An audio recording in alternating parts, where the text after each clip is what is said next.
কক্সবাজারের টেকনাফে গহীন পাহাড় থেকে অপহৃত নারী শিশুসহ ৬৬ জনকে উদ্ধার করেছে নৌবাহিনী ও কোস্টগার্ড।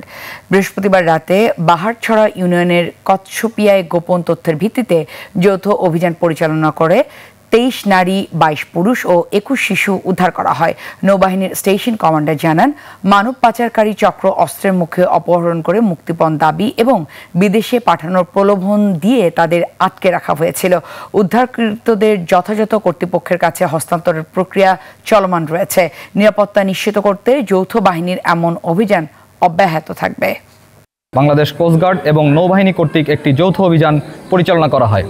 অভিযান চলাকালে কোস্টগার্ড ও নৌবাহিনীর সদস্যরা উক্ত পাহাড়ের চূড়ায় পাচারকারীদের গোপন আস্তানা হতে পাচারের উদ্দেশ্যে বন্দী থাকা নারী ও শিশুসহ ৬৬ জন ব্যক্তিকে উদ্ধার করে। নৌবাহিনী ও কোস্টগার্ডের গোয়েন্দা নজরদারি ও অভিযান চলমান রয়েছে।